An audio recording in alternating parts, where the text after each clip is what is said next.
오늘 하나님께 저희 가운데 주시는 말씀은 요한일서 4장 7절에서 8절까지의 말씀입니다. 요한일서 4장 7절에서 8절까지의 말씀을 제가 받들어 읽겠습니다. 요한일서 4장 7절에서 8절까지의 말씀을 제가 받들어서 읽겠습니다. 사랑하는 자들아, 우리가 서로 사랑하자. 사랑은 하나님께 속한 것이니 사랑하는 자마다 하나님을 떠나서 하나님을 알고 사랑하지 아니하는 자는 하나님을 알지 못하나니 이는 하나님은 사랑이심이라. 아멘. 오늘 하나님의 크신 사랑과 은혜가 하나님께 사랑하신 한누리의 교회와 모든 성도님들 가운데 함께하길 소망합니다. 우리 잠시 앞뒤 좌우에 계신 분들과 인사하겠습니다. 예수님의 이름으로 사랑하며 축복합니다 라고 인사하겠습니다. 예수님의 이름으로 사랑하며 축복합니다. 아멘. 주께 저희 가운데 은혜 주실 줄로 믿습니다. 특별히 더운 여름에 성도님들의 이동 간에 주께서 함께 하시고 은혜 주실 줄로 믿습니다. 오늘 노효 간사님 휴가하셔서 앉아 계시는데 박미란 선생님 반주하시는데 반주 잘하시죠? 그리고 우리 전사님 오늘부터 또 중고등부 하십니다. 그래서 많이 기도해 주시고 어제 또 은혜 주셔서 아동부랑 중고등부가 저희가 또 을왕리해수욕장으로 잘 아이들 1일 캠프자에 다녀왔습니다. 기도해 주시고 또 후원해 주신 분들 가운데 감사드립니다. 오늘 사도 요한이 요한일서 4장 7절과 8절에 보면 하나님은 사랑이시다라고 고백을 하고 있습니다. 우리가 잘 아는 성경 말씀이고 성경에서 가장 귀한 말씀 가운데 하나입니다. 이 고백은 이 사도 요한이 만난 하나님, 그러니까 우리가 각자 만난 하나님의 이름이 있는데 사도 요한이 만난 하나님의 이름입니다. 하나님은 사랑이시라. 사도 요한의 평생을 거쳐서 하나님을 만나고 경험한 신앙의 고백입니다. 가장 가까운 데서 예수님을 본 사람이고 하나님을 만난 사람이고 성경을 보면 이제 예수님의 친인적 관계 있었을 것이고 가장 사랑하는 제자로서 예수님에 대해서 하나님은 사랑이시다라고 경험을 해서 고백을 한 겁니다. 저는 우리 하늘의 교회 성도님들 가운데도 이러한 하나님을 향한 고백이 있었으면 좋겠습니다.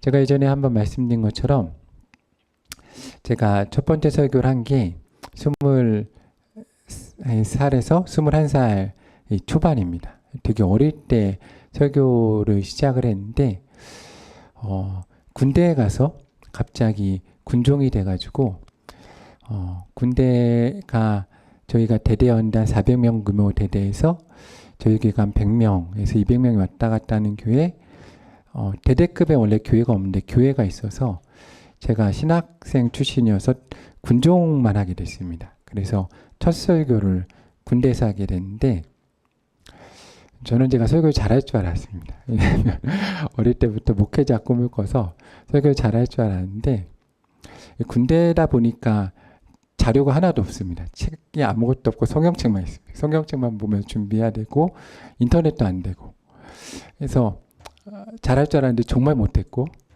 심지어 한 달 하니까 한 달도 안 됐을 겁니다. 두세 주 하니까 설교할 말이 없어서 설교하러 올라갔다 그냥 내려온 적도 있습니다. 그래서 정말 그때 심각하게 고민했습니다.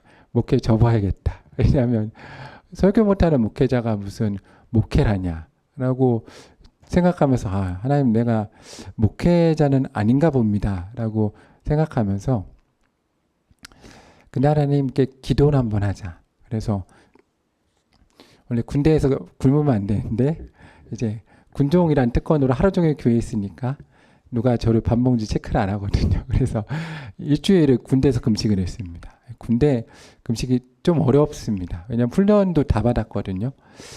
근데 이제 금식을 하면서 하는데 그때는 이제 금식 훈련을 좀 덜 했을 때여서 정말 힘들더라고요. 일주일 금식을 하는데 거의 일주일째 되는 날은 거의 뭐 쓰러져서 아직도 기억납니다. 예배당이 있고 예배당 강대상이 있는데 강대상에 엎드려가지고 비몽사몽간에 하나님 기도를 하는 건지 중얼거리는 거지 엎드려서 하나님 내일 주일인데 내가 설교를 해야 되는데 어떻게 해야 됩니까? 엎드려서 막 중얼중얼 하고 있었는데 꿈인지 환상인지 하나님이 보여주시는데 제가 엎드려 있는데 누가 딱 와서 그런 겁니다. 저희 부대가 이제 대대교회이기 때문에 대대장이 제일 높은 사람인데 대대장 딸이 갑자기 병이 들어 죽게 되었으니까 너가 와서 손을 얹고 기도해서 고쳐주라는 겁니다. 제가 그랬습니다. 그 사람한테. 설교도 못하는데 무슨 병을 고치냐. 못한다.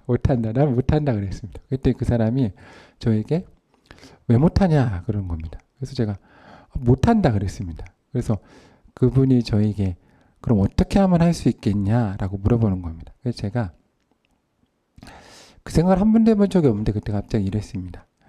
내가 생각해 보니까 목회자이지만 예수님을 한 번도 만난 적이 없다. 내가 예수님을 한 번만 만나게 해주시면 내가 가서 손을 얹고 고치겠다. 그랬습니다. 그랬더니 그분이 그러면 내가 예수님 만나게 해주겠다. 그런 겁니다. 저를 데리고 한 방에 들어갔습니다. 한 방에 딱 들어갔는데 100명 정도 되는 사람들이 저처럼 이게 에봇이라고 그러는데 예수님의 그 옷을 딱 입고 예수님하고 똑같은 복장을 하고 자기 일을 되게 열심히 하고 있는 겁니다. 그래서 제가 거기를 딱 보는데 예수님은 없습니다. 그분이 저에게 물어봅니다. 여기 예수님이 있냐? 물어봤습니다. 제가 예수님이 없다 그랬습니다. 그랬더니 저에게 그럼 옆에 방에 가보자. 옆에 방에 갔습니다. 옆에 방에 갔더니 똑같은 광경이 옵니다. 큰 방이 있고 100명 정도 되는 사람이 자기를 되게 열심히 하고 있고 거기 아무리 봐도 예수님 없는 겁니다. 그래서 제가 그분이 또 물어봤습니다. 여기 예수님이 있냐? 제가 대답했습니다. 여긴 예수님이 없다. 그때 저를 세 번째 방으로 데려가는 겁니다. 세 번째 방에 와서 딱 보니까 똑같은 광경입니다. 100명 정도 되는 사람이 자기 옷을 예수님 옷을 입고 최선을 다해 일을 하는 겁니다. 근데 그때 깨달음이 오는 겁니다. 내가 매일 만나는 사람들 가운데 내가 매일 경험하는 사람들 가운데 그들 각자 가운데 예수 그리스도가 계신 내가 그 사람을 보지 못하면 내가 예수님을 볼 수가 없구나. 그러면서 내가 지금 교회와 성도를 어떤 모습으로 바라보고 있었나. 내가 지금 이분들을 설교하는 대상으로 보고 있었나? 아니면 정말로 한 분 한 분을 예수 그리스도처럼 섬기고 있었나를 돌아보게 되는 겁니다. 근데 그때 갑자기 하나님이 눈을 딱 밝혀주시더라고요. 그러면서 눈이 밝으면서 딱 본 게 나에게 그동안 질문을 던졌던 분이 예수님인 겁니다. 그게 돌려보니까 예수님이 안 계시더라고요. 그리고 나서부터 이제 성도들을 대하고 한 명 한 명 만날 때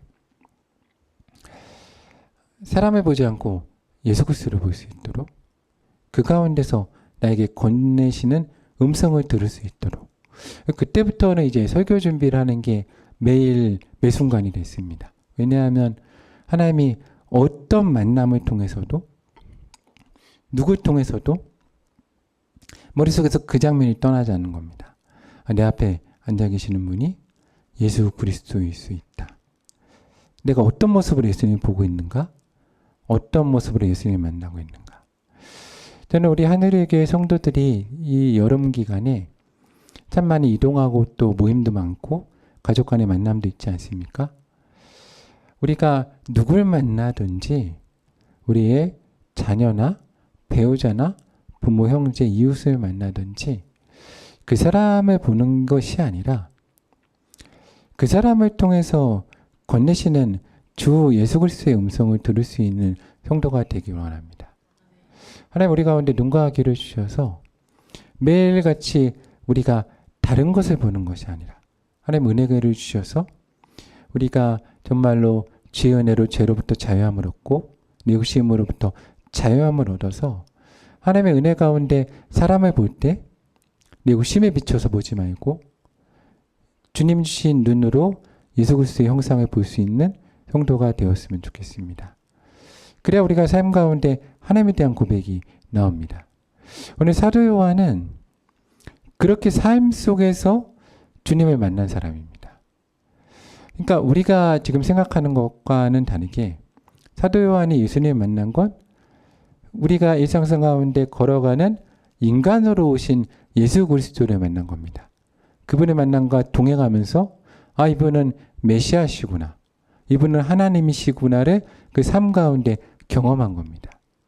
우리도 이 시기를 살아가면서 많이 기도하고 하나님 가운데 간구할 때 하나님 물론 특별한 은혜를 주셔서 계시와 환상으로 보여주시는 사람도 있지만 많은 사람들은 만남 가운데서 또 하나님의 이 삶 가운데서 역사하시는 예수님을 만날 때 하나님의 진정한 모습을 볼 수 있습니다. 그런 은혜가 우리 가운데 있기를 소망합니다. 그렇게 살려면 우리 가운데 정말로 매 순간, 매 시간 모든 만남을 상당히 소중히 하면서 살아가야 됩니다. 오늘 우리가 말씀을 통해 살펴보기 원하는 것은 이 사도 요한이 어떻게 친척 아닙니까? 친척. 그러니까 예수님을 어릴 때부터 안 사람이고 예수님을 계속 가까이서 따라다닌 사람인데 어떻게 주 예수 그리스도를 하나님이라고 고백할 수 있었고 어떻게 예수님한테 사랑이시라 하나님은 그렇게 고백할 수 있었는지 우리가 한번 오늘 말씀을 통해서 깊게 살펴보았으면 좋겠습니다. 사도 요한의 평생의 삶을 살펴보면 그는 예수 그리스도의 친척이었을 겁니다. 왜냐하면 여러 가지 관계도를 보았을 때 친척이었을 것이고 그리고 인간적으로는 상당히 사실은 지위가 높았습니다. 왜냐하면 예수님이 십자가에 달리시기 위해서 잡혀가실 때 대제사장 집에 알기 때문에 들어갔던 사람이거든요. 그러니까 재물도 있었던 사람이고 그리고 아마 예수님의 수제자로 자청했던 베드로는 이 성경의 내용이나 전체를 살펴보면 이 사도 요한이 어떻게 보면은 배를 운영하는 그런 집이었고 그 집에서 일꾼이었습니다. 그리고 근데 그럼에도 불구하고 이 사도 요한의 특징은 요한복음을 보고 전체 성경을 보면 뒤로 빠지는 사람입니다. 뒤로 빠지고 겸손하고 자기를 가립니다. 요한복음 기록을 보면 신학자들 가운데도 아직까지 논쟁이 되는 게 무엇인가 하면 이 사도 요한이 자기를 기록할 때 사랑하시는 그 제자라고 기록했기 때문에 이 사랑하시는 그 제자가 자기를 지칭하는 것이냐 아니면 제3자가 있는 것이냐는 아직도 논쟁이 됩니다. 근데 이것이 우리 가운데 은혜인 것은 사도 요한이 자기를 그렇게 내려놓기 때문에 이 성경을 읽는 사람들은 사랑하시는 그 제자에 나를 개입시킬 수 있는 겁니다. 그러니까 그 자리에 누구나 초청하는 은혜가 있죠. 이거는 본인을 내려놓았기 때문에 가능합니다. 그러니까 늘 자신을 내려놓는 삶을 살았던 사람이죠. 그리고 그는 성경의 기록을 보면 베드로 같은 경우를 보아도 자기 아내와 함께 선교를 다녔습니다. 그런데 사도 요한은 가족에 대한 기록이 없습니다. 근데 사도 바울 같은 경우는 그 혼자 독신으로 살았지만 자기가 독신으로 사는 어려움에 대해서 어느 정도 기록을 했지만 요한은 결혼을 했는지 안 했는지도 모르는 게 본인 이야기 쓰지 않았습니다. 그래서 우리가 그냥 추측할 뿐입니다. 아, 요한은 독신으로 살아겠구나. 근데 그렇게 자기를 드러내지 않는 사람이었습니다. 그리고 노년에는 저희가 잘 아는 것처럼 요한계시록을 기록할 때는 반모섬에서 이제 채석장에서 돌을 캐는 작업. 저도 군대 있을 때 항상 이맘때가 되면 생각나는 게 철원에서 홍수가 나가지고 연병장이라 그러면 운동장 한가운데 냇가가 생기는 걸 봤습니다. 아, 정말 냇가가 생기고 그리고 비가 오면 무조건 도망가야 되는구나. 왜냐하면 내무실에 있는데 비가 온다 그래서 취사장이 무너지니까 가라. 그래서 갔는데 이 산에서 물이 신을 들어가는데 취사장이 그냥 없어졌습니다. 그냥 정말 제 앞에서 한 명이 그 사람이 안 나왔으면 그냥 휩쓸려 가서 그냥 정말로 큰일 날 뻔했습니다. 근데 그게 문제가 아니라 끝나고 나니까 복구라고 그래가지고 포크레인을 갖다 놓고 포크레인은 장식용이구나. 그때 처음 알았습니다. 군대에서 포크레인 장식용이고 사람이 모든 걸 할 수 있구나. 그 마대자루에 나무 2개 끼워가지고 8개 겹치면 이만한 돌을 사람이 들 수 있구나를 처음 군대 가서 경험을 했습니다. 사도 요한이 채석장에서 그때 일했다. 그러면 우리는 그냥 채석장에서 일했다 그러지만 그때 경험이 무조건 들어야 됩니다. 왜 들어야 되냐면 내가 힘을 안 주면 돌이 내 쪽으로 쏠리거든요. 그러니까 다릅니다. 왜냐하면 큰일 나니까. 그런 일을 노년에 한 겁니다. 노년에. 그러면서 계시록을 쓴 겁니다. 그러니까 인생이 쉬웠겠습니까? 쉽지 않죠. 근데 그렇게 살았던 이유가 왜냐하면 예수님의 제자들은 순교하는 걸 영광으로 알았습니다. 대부분 젊을 때 다 순교했습니다. 근데 사도는 순교를 못했습니다. 그러니까 이게 저희랑은 다릅니다. 사도는 순교하고 싶었거든요. 왜 못했냐? 계시록을 써야 돼서 못했습니다. 요한복음을 써야 돼가지고. 그리고 요한 1, 2, 3서 써야 돼서. 그 주님이 사도 요한에게 못 넘어가게 선을 거십니다. 그게 뭐냐? 십자가에서 어머니를 맡기십니다. 그러니까 예수님의 육신의 어머니를 맡으니까 육신의 어머니 때문에 순교할 수 없는 겁니다. 왜냐하면 그때부터 자기 집에 모셨다라고 돼 있거든요. 그러니까 어머니 모셔야 되지 않습니까? 그래서 아마 평생을 이 어머니와 함께 순교 자리에서 도망가는 삶을 살았을 겁니다. 그러니까 다른 제자들이 보기에는 어떻게 보면 손가락질 할 수도 있죠. 그러니까 요한복음의 평생의 기록을 읽어보면 요한은 항상 손가락 받는 자리에 있었습니다. 뒤에 빠져 있었고 베드로가 항상 앞에 있었고 왜냐하면 그의 상황 때문이었습니다.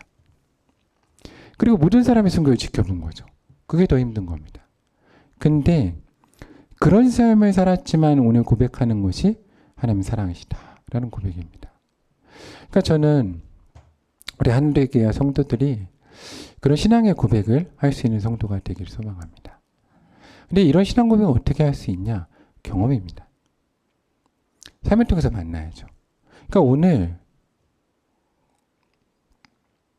내가 오늘 만나는 사람들 가운데 하나님의 모습이 보이고, 그러니까 첫 번째는 하나님의 모습이 보여야 됩니다. 예수 그리스도의 모습이 보이고 어떤 예수님이 보이냐가 중요합니다.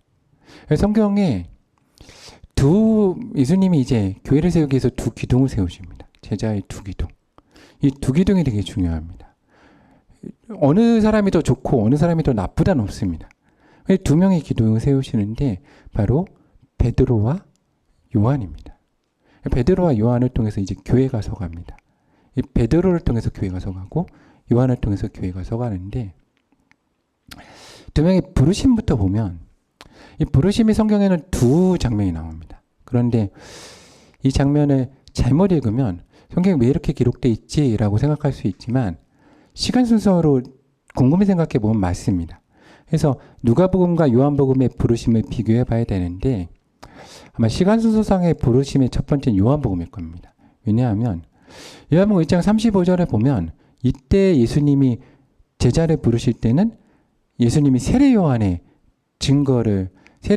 증언을 약간 예수님 의지하지 않으셨지만 거기에 위지하는 형식으로 되어 있습니다. 그래서 세례 요한이 자기 제자중 2명하고 함께 있다가 예수께서 지나가시는 것을 보고 증언합니다. 보라, 하나님의 어린 양이로다. 그때 세례 요한의 두 제자가 세례 요한의 말을 듣고 예수님을 따라갑니다. 그래서 예수님께서 이제 그때는 다른 사람이 없었던 겁니다. 이 세례 요한의 증언만 있었을 거 보고. 그리고 예수님이 그걸 딱 보시고 돌이켜 두 제자에게 무엇을 구하느냐라고 물으시니까 이 두 제자가 뭐라고 그러냐면 근데 예수님이 제자가 아닙니다. 이때 누구 제자냐? 세례 요한 제자인데 라피아 누구 어디 계시오니까 라고 합니다. 그래서 예수님이 말씀하십니다. 와서 보라. 그리고 그날 예수님과 함께 거하며 예수님 말씀을 듣습니다. 그러니까 예수님도 초기에는 2명 가르치시고 그렇게 하신 겁니다. 두 제자를 가르치시는데 시간이 근데 거기에 시간이 기록되어 있습니다. 이게 되게 중요합니다. 10시쯤 되었더라. 이게 왜 중요하냐? 그 현장에 없었으면 몰랐던 거죠. 누가 시간까지 기억합니까? 근데 그 시간을 기억한 겁니다. 근데 그 중에 한 명의 이름이 나오는데 안드레입니다. 안드레가 누구냐? 베드로 형제입니다. 그래서 시몬을 데리고 오고 그때 예수님이 시몬에게 이름을 주십니다. 너는 베드로라. 너 위에 내가 교회를 세우리라. 근데 다른 제자 이름이 기록이 안 되어 있습니다. 그럼 그 제자가 누구겠습니까? 요한복음에 기록되어 있으니까 당연히 사도 요한인 겁니다. 그러니까 사도 요한은 아무리 예수님을 따르지 않죠. 첫 번째 따른 제자입니다. 근데 이게 정황상 맞는 게 예수님께서 세례 요한의 친척이셨거든요. 그렇지 않습니까? 왜냐하면 마리아와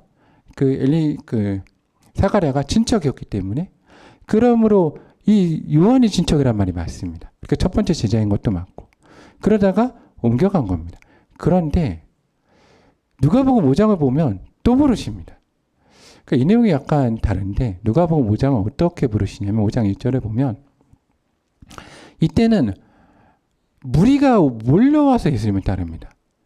그러니까 시간 정황상을 보면 세례요한의 증거를 받고 상당 시간이 지난 겁니다.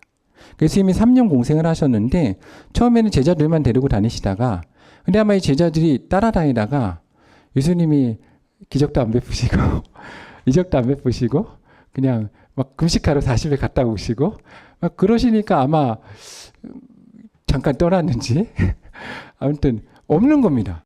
근데 예수님이 그 사이에 딱 뭘 하시냐. 회당에 들어가서 이사야서를 읽으시고 그리고 거기서 그냥 귀신을 쫓아내 버리십니다. 사람들이 갑자기 놀래죠. 그리고 병자들이 몰려오는데 병자들을 다 고치십니다. 그러니까 무리들이 엄청 따릅니다. 근데 이제 주제자가 없는 겁니다. 근데 그때 예수님을 따라가기엔 어떻습니까? 우리 아이들이 하는 말로 조금 뻘쭘하죠. 그래서 못 가는 겁니다. 못 가고 있는데 근데 무리들을 가리키시다가 어떻게 하시냐? 아침에 호숫가에 가십니다. 그리고 무리 가운데 배 두 척이 있는 걸 보시고 올라가는데 그게 베드로 배인 겁니다. 베드로 배에 올라가 예수님이 배를 띄우라. 그리고 깊은 데 가서 그물을 던지라. 이게 정황상 맞는 게 올라갈 때 그냥 예수님이 그냥 배에 올라가시거든요. 이게 모르는 사람이라면 물어봐야 되지 않습니까? 내가 배에 올라도 좀 되지 않냐? 근데 아시는 안면식이 있으니까 그냥 올라가신 겁니다. 올라가시고 띄우라 하니까 시몬이 뭐라고 그러냐면 라피어라고 합니다. 알고 있다는 소리죠. 라피어. 우리들이 밤새 수고했지만 잡은 것이 없지만 말씀에 의지하여 던지리이다. 그때 예수님 말씀에 의지하여 던지니까 한국 사람 모두 다 아는 모나미 볼펜 덕에 그렇죠. 모나미 볼펜이 그건 아니라고 하지만 그렇죠. 어쨌든 이용한 건 맞습니다. 이용한 건 맞고 아니라고 부정은 하고 교회가 원래 그렇게 내줘야 됩니다. 그래서 153마리를 딱 잡습니다. 그래서 2배가 잠기게 되었습니다. 근데 그때 시몬이 어떻게 하냐. 시몬 베드로가 예수 앞에 무릎 꿇고 말합니다. 뭐라고 하냐면 주님 나를 떠나서 나는 죄인으로서이다. 그러면 이게 이해가 많습니다. 갑자기 예수님 오셨는데 그 앞에 무릎 꿇고 주님 나는 죄인입니다. 나를 떠나서 말하지 않지 않겠습니까? 무슨 얘기입니까? 처음에 따랐다가 도망갔다가 예수님이 다시 부르시니까 죄송한 거죠. 그러니까 이제 무릎 꿇고 주님 내가 죄인입니다. 라고 하니까 그때 말씀하시는 겁니다. 무서워하지 말라. 이제부로는 내가 사람을 낚으리라. 그러면서 따르는 겁니다. 그러면서 따르는 사람이 이제 그때는 그러니까 저희도 보통 그러지 않습니까? 첫 번째 부르실 때는 다 못 버립니다. 예수님 아시는 겁니다. 첫 번째 부르시고 두 번째 부르실 때 이제는 성경에 써 있습니다. 그때는 다 버리고 주님을 따릅니다. 전적으로 따르죠. 그래서 2명이 나온 겁니다. 베드로 그리고 요한 그리고 그들과 함께하는 안드레 야고보가 나온 겁니다. 이들을 통해서 이제 교회를 세우시는데 근데 먼저 베드로를 살펴보면 베드로가 만난 메시아는 누구냐? 예수님은 마태복음 16장에 나옵니다. 이렇게 빌립보 가이사야에 가셨을 때 이 얘기인 겁니다. 사람들이 예수님 물어보십니다. 사람들이 나를 누구라 하느냐? 그러니까 성도님들이 예수님이 누구라 하십니까? 이 얘기는 신앙 고백보다는 더 중요한 건 성도님들이 사람들을 만날 때 뭘 보십니까? 이게 더 중요합니다. 왜냐하면 예수님 그들 각자 가운데 계시거든요. 특별히 성령 시대이기 때문에. 내가 만약에 장사를 하는 사람이다. 그럼 사람들이 전부 다 뭘로 보이겠습니까? 돈으로 보이죠. 그렇죠. 내가 만약 지금 연애를 해야 된다. 그럼 사람들이 전부 다 뭘로 보이겠습니까? 내 연애 대상과 아닌 사람으로 구별이 되겠죠? 그렇지 않겠습니까? 내가 지금 아이를 키운다. 그럼 눈에 뭐만 보입니까? 아이만 보입니다. 물어봅니다. 누구라 하느냐? 그때 사람들이 대답하죠. 더러는 세례요한, 더러는 메시아, 더러는 엘리야. 많은 사람들이 선지자 중에 하나입니다. 그때 딱 말합니다. 너희 나를 누구라 하느냐? 그때 이제 베드로가 딱 나서서 말한 겁니다. 뭐라 그럽니까? 주는 그리스도시요 살아계신 하나님의 아들이시다. 이게 교회의 한기둥입니다. 교회가 세워지려면 성도님들이 삶에서 이걸 보셔야 됩니다. 내가 오늘 누군가를 만날 때 주님은 그리스도시고 살아계신 하나님의 아들이다. 내가 저 사람을 보면서 저 안에서 구원하시고자 하는 예수 그리스도의 음성을 들어야 됩니다. 이게 베드로 같은 사람입니다. 저 사람은 죄중에 빠져 있구나. 구원해야겠다. 근데 예수님은 주님이시고 살아계신 아들이시고 메시아셔서 저 사람을 구원할 수 있다. 그럼 내가 베드로의 사명이 있는 겁니다. 그럼 어떻게 해야 됩니까? 반석 아닙니까? 내가 반석. 내가 교회가 되고 반석이 돼서 그 사람 흔들리지 않게 내 위에 세워주는 겁니다. 복음을 전하고 그들 가운데 기도해주고 세워주는 사명. 사람을 낚아와야 되지 않습니까?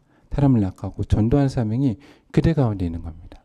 그러니까 한 주간 사람들을 만나고 누군가를 만날 때 그들 가운데 그들을 구원하고자 하는 예수 그리스도가 보인다.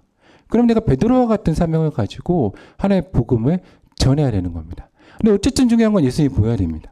하나님 보여야 되고 이 사명이 가지면 내가 그들 가운데 복음을 전하면서 나아가야 됩니다. 이게 되게 중요합니다.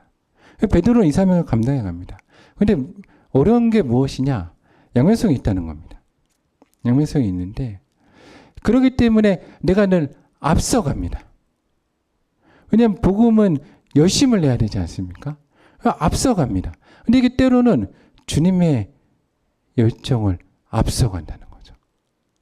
내가 근데 열정이 있을 때 모세처럼 이분들이 돼야 될 자세는 모세입니다. 리더가 돼야 될 자세는 모세인데 정말 어렵습니다. 모세가 어떻게 됐습니까? 다 탔을 때 타지 않은 떡이 나옵니다. 그러니까 성령의 불이 있어서 사라지진 않되 타진 않고 다 태워버린 떡이 나옵니다. 이게 정말 어려운 겁니다. 이걸 만들려고 하시는 겁니다. 근데 못합니다. 그래서 예수님이 이들 가운데 얘기하시는 건 이렇게 되면 잘못된 길로 갈 걸 알기 때문에 예수님이 책망하시기 위해서가 아니라 이들을 구원하시는 것도 예수님의 목적이거든요. 왜냐하면 내가 하나님이 되면 안 되기 때문에. 왜냐하면 내가 구원하려고 할 때 종종 이들 가운데 하나님이 되려고 하거든요. 그래서 어떻게 해야 되냐? 십자가가 중요한 겁니다. 예수님이 바로 얘기하시죠. 십자가를 얘기하십니다. 그때부터. 내가 십자가에 달려서 죽을 것이다. 근데 그런 무엇이 문제입니까? 내가 이 메시아를 얘기하고 구원을 얘기할 때 제가 신학교에 들어가서 이제 신학교 들어가면 처음 6학기 동안 처음에 대부분 기숙사 생활합니다. 그러면 선배들하고 막 얘기하면 너는 왜 들어왔냐? 너는 왜 들어왔냐?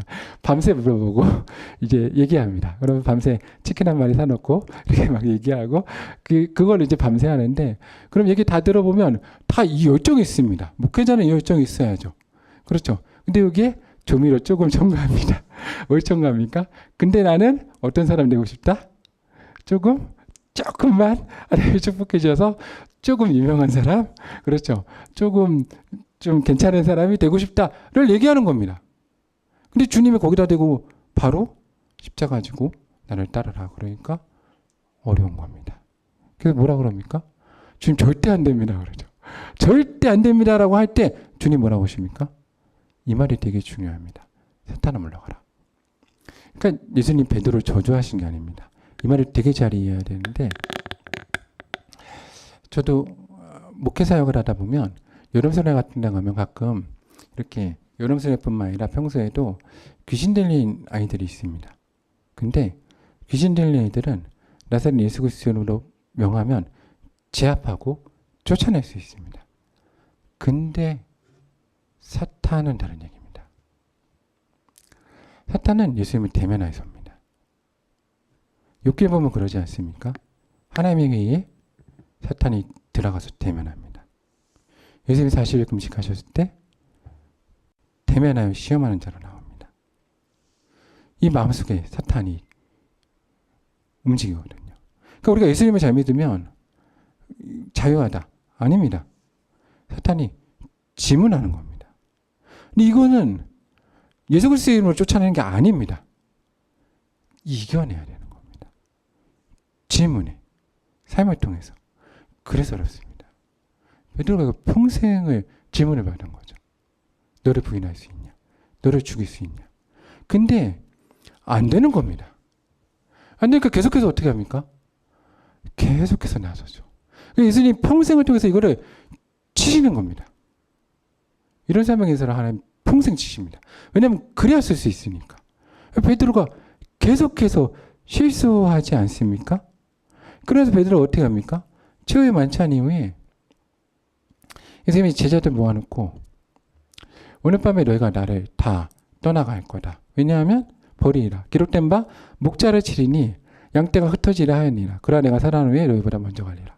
근데 갑자기 베드로가 양인데 갑자기 뛰어나와서 내가 목잘 지키겠다고 갑자기 큰 소리 치기 시작하는 겁니다. 뭐라고 합니까? 다른 사람 다 그래도 난 안 그럽니다. 그러니까 예수님이 대놓고 딱 얘기하시죠. 그러니까 여기서 진 겁니다. 진 거죠. 내가 하나님 대신하겠다. 내가 목자가 되겠다. 내가 죄인임을 인정해. 그러니까 사탄이 우리 가운데 항상 하는 말은 뭐냐면 넌 의인이다 할 수 있다입니다. 여기서 우리가 지는 겁니다. 그러니까 사탄을 이기려면 우리가 반대로 가야 됩니다. 사탄이 너 할 수 있어 그러면 아니 난 못하는데. 너 의인이야. 아니 난 죄인인데. 인정해야 되는 겁니다. 그래야 이기는데 할 수 있다고 한 거죠. 그러니까 바로 예수님께 꾸짖음 맞죠. 뭐라고 합니까? 내가 난 3번 부인하리라. 그리고 완전히 철저히 예수님이 그냥 깨버리십니다. 어떻게 깹니까? 말도 안 되죠. 제사장이 질문한 것도 아닙니다. 군인이 와서 질문한 것도 아니고 그냥 거기 무리 중에 한 명이 질문하고 여종이 질문하고 나중에는 아이가 질문했는데 예수님 저주하며 부인합니다. 완전히 그냥 철저하게 예수님이 깨버리시는 거죠. 그래야 쓰임받으니까. 그러니까 내가 만약에 사람들을 만날 때 나는 비전을 본다. 나는 복음의 사명을 본다. 그러면 사탄을 이겨야 됩니다. 정말 어렵죠. 사탄은 질문을 던진 자입니다. 근데 여기서 이제 언어나 히브리어 언어나 헬라어 원어를 보면 되게 재밌습니다. 내 자신을 반영하거든요. 내 자신을 반영합니다. 나를 너무 잘 알죠. 내 질문입니다. 내 질문. 내가 나에게 질문 던지는 거. 그걸 꺾어야 도구가 되는 겁니다. 그러니까 도구가 주님의 손에 있어야지 내 손에 있으면 안 되는 겁니다. 이게 누구 손에 있는가가 중요하지 않습니까? 그러니까 내가 나를 주의 손에 맡겨야지 내 손에 들고 있으면 이건 주님의 도구가 아닙니다. 그래서 이런 사명이 있는가를 잘 봐야 됩니다.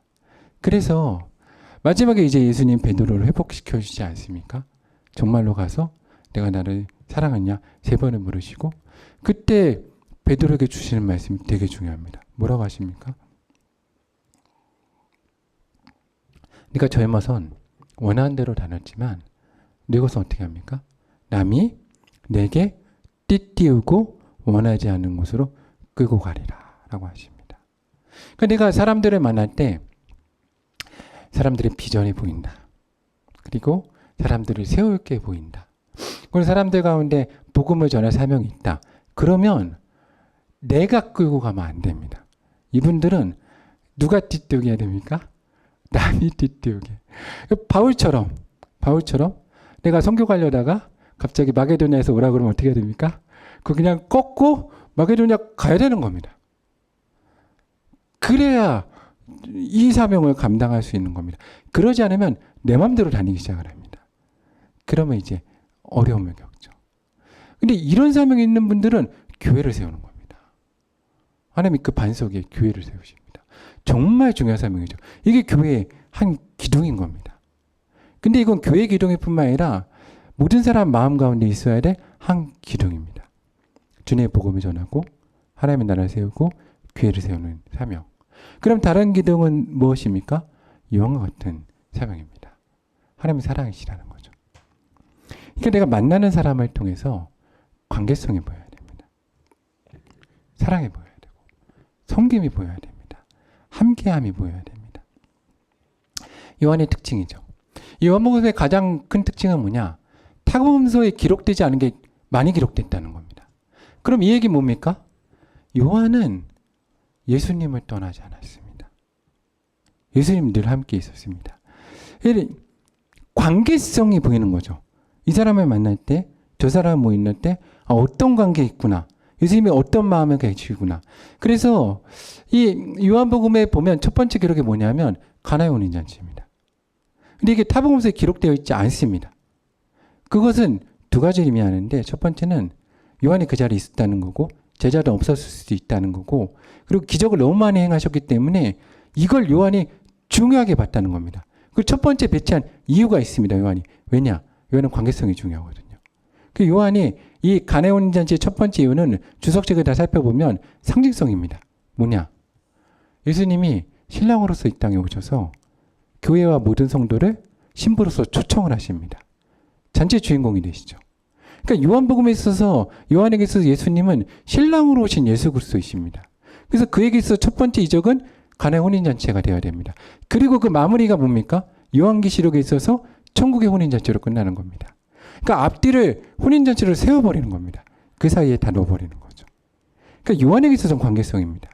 그러니까 우리가 사람을 보면서 예수님을 바라볼 때 사랑하는 마음이 진실하게 생기고 관계성이 생기고 베드로가 예수님을 사랑하지 않았다는 거 아닙니다.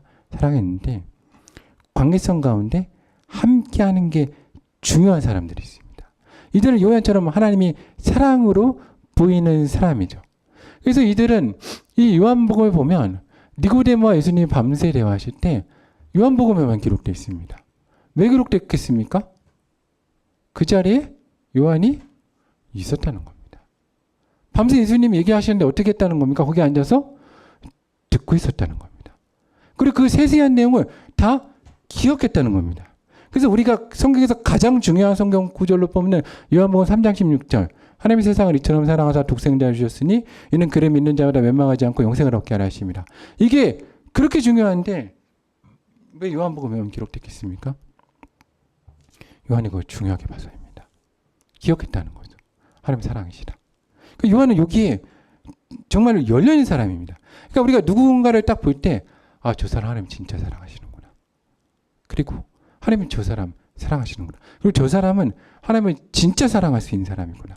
그리고 누군가를 볼 때 막 사랑하는 마음이 쏟아지는 사람들.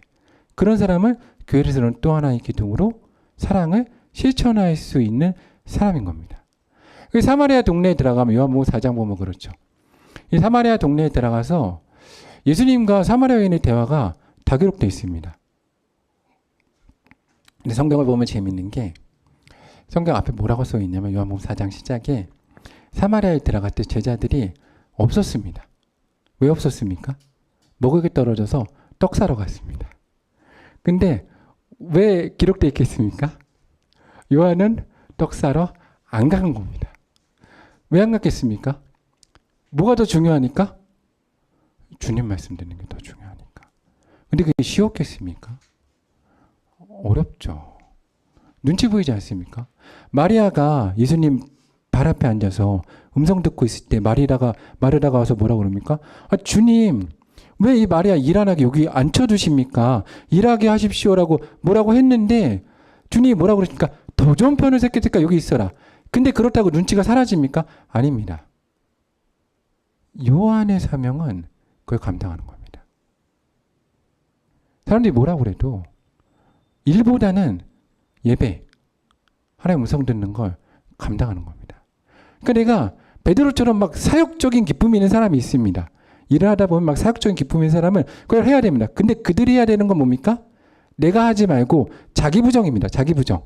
근데 요한은 내 고집이 있어야 됩니다. 도리어. 어떤 고집? 누가 뭐라고 그래도 나는 누구 앞에 앉아있겠다? 예수님 앞에 앉아있겠다. 예배가 먼저다. 난 기도가 먼저다. 이 사명이 있는 사람들이 또 하나의 교회 기둥인 겁니다. 교회는 이 두 기둥이 있어야 세워집니다. 계속해서 가죠. 나사로의 부활 현장에도 요한은 있습니다. 음성 다 듣고 기억하고. 그리고 이 복음서에서 가장 큰 차이점이 뭐냐 하면 복음서의 이 공간복음이라는 마테마가 누가는 성찬식이 되게 중요합니다. 근데 요한복음은 성찬식보다 뭐가 중요합니까? 세족식이 중요합니다. 왜입니까? 섬김인 겁니다. 섬김. 이들의 특징은 섬김입니다. 왜냐하면 예수님을 사랑하기 때문에 내 앞에 보이는 분이 다 누구로 보입니까? 예수님으로 보입니다. 그래서 뭘 해야 됩니까? 내가 그들의 마리아처럼 향유께서 발을 씻어야 됩니다. 그 이들 가운데 세족식이 중요한 겁니다. 그 세족식을 그렇게 강조한 겁니다. 왜냐?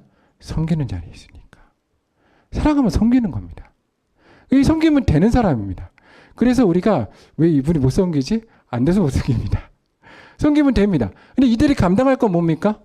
견뎌야 됩니다. 사람들의 시선. 그렇지 않습니까? 우리가 만약에 교회에서 노숙자 사역을 하거나 가난하고 약한 사람들 막 데려오면 교회에 막 난리 나지 않습니까? 그리고 누가 뭐라 그럽니까? 누가 데려왔어? 누가 데려왔어? 책임져. 막 그러지 않습니까? 근데 그걸 어떻게 해야 됩니까? 말한다고 안 하면 안 되는 겁니다. 왜? 그 사람은 누구니까? 예수님이니까. 계속 데려와야죠. 방패 대주고. 이게 이 사람들입니다. 그래서 이 사람들한테 예수님이 뭘 하시냐? 육신의 어머니 부탁하십니다. 육신의 어머니 부탁하시죠. 육신의 어머니가 이제 성경을 깊게 연구해보면 교회론하고 연결돼서 교회입니다. 교회. 왜냐하면 이 신앙을 하는, 우리가 모교회란 말을 쓰지 않습니까? 그러니까 교회를 섬기고 먹이는 사명을 감당하는 사람들입니다. 그 어머니 같은 사명. 이런 사명으로 두 사람이 교회를 세워갑니다. 이 분들의 특징은 요한복음 13장 23절에 25절에 보면 어려운 말씀인데, 가룟유다가 팔 걸 예수님이 말씀하실 때 이제 요한이 뭐 하고 있었냐면 예수님 품에 안겨 있었습니다. 그 다른 제자들은 다 예수님 옆자리에 앉아 있는데 예수님 품에 안겨 있는 겁니다. 다른 제자들이 얼마나 보기에 어떻겠습니까?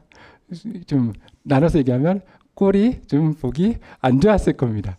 그런 상태에 있는 겁니다. 그러니까 베드로가 딱 듣고 뭐 어떻게 하냐면 얼마나 보기 싫었으면 말로도 안 하고 고깃집으로 야, 물어봐. 이렇게 딱 합니다. 그러니까 요한은 또 그거 듣고 예수님한테 고개 딱 돌려서 예수님 누구시니까 딱 물어봅니다. 얼마나 보기 싫겠습니까? 그걸 감당해야 되는 겁니다. 왜? 들어야 되니까. 주님의 마음이 어떤지 느껴야 되니까. 가까이서 주의 마음을 느껴야 되고 주의 음성을 들어야 방향성을 보지 않겠습니까? 그걸 놓치면 교회가 못 갑니다. 그러니까 그분들이 보고 듣고 베드로에게 말해줘야 되는 겁니다. 이쪽 방향성이다. 그게 힘들어도 늘 그래서 사도행전을 보면 같이 다니지 않습니까? 요한하고 베드로가. 요한이 말해주는 겁니다. 주의 방향성이 이쪽이다. 그거를 들어야 되니까. 베드로는 돌아야 되고 못 듣거든요. 그러니까 듣고 말해주는 사명이 있는 겁니다. 그러면 거기서 견디고 기다리는 사명이 있는 겁니다. 이게 어렵죠. 이 두 명이 있어야 교회가 서갑니다. 참 어렵죠. 근데 그러면 인간적으로 볼 때 어떻게 보면 베드로가 더 많이 받지 않습니까? 수제자이고 그렇지 않습니까? 그러니까 둘 다 되게 귀합니다. 수제자이고 초대교회 수장이 되고 많은 교회 가운데 높임을 받고. 그럼 요한에게 있어서 은혜는 뭐겠습니까? 요한에게 있어서 은혜는 우리가 삶을 살다 보면 종종 이 선우에 대해서 많이 내가 생각하는 것과 다른 것이 있는데, 우리가 누구에게 사랑을 받을 때, 정말 사랑을 받는다고 생각할 때 성도님도 언제 사랑을 받는다고 생각하십니까? 내가 이 사람에게, 그 사람이 나에게 사랑을 줄 때입니까? 아니면 내가 주는 사랑을 받아줄 때입니까? 대부분 내가 그 사람이 나에게 사랑을 줄 때라고 생각하는데, 우리 만약에 성도님들이 누가 찾아오셔서 사랑한다고 고백하고 함께 하자고 고백하면 받아주시겠습니까? 아무나? 안 받아주죠. 저희 집에도 지금 3살짜리 여자아이가 한 명 있는데 내가 가서 뽀뽀해준다 그러면 아무나 뽀뽀하는 거 허락하겠습니까? 내가 한번 안아준다 그러면 허락하겠습니까? 안 합니다. 연애할 때도 그렇지 않습니까? 정말로 사랑받는 건 그 사람이 허용해 주는 겁니다. 요한의 은혜는 뭐냐? 하나님이 완전하신데 허용해 주시는 겁니다. 하나님의 품으로 허용해 주시고 하나님을 사랑할 수 있는 은혜를 허용해 주시는 겁니다. 그걸 경험해서 말할 수 있는 겁니다. 평생을 하나님을 사랑할 수 있는 은혜를 받았기 때문에 하나님은 사랑이시다라는 고백을 할 수 있는 겁니다. 근데 교회는 두 기둥이 있어야 됩니다. 한 기둥은 주는 그리스도시요 살아계신 하나님의 아들이다라고 고백하는 믿음의 반석 같은 사람이 있어야 되고, 하나는 하나님은 사랑이시다라고 고백하며 내부를 든든하게 결속하고 계속해서 사랑으로 누군가를 데리고 오고 섬기는 사람이 있어야 됩니다. 저는 우리 하늘의 교회에 두 기둥이 서기를 원합니다. 그리고 우리 성도님들의 마음에도 두 기둥이 있기 원합니다. 주는 그리스도시요 살아계신 하나님의 아들이다 라는 고백하는 기둥과 하나님은 사랑이시다라는 고백하는 기둥이 있어서, 그래서 우리 교회를 든든히 세우시고 우리 성도들의 삶을 든든히 세우시는 역사가 우리 가운데 있기를 간구합니다. 함께 기도하겠습니다.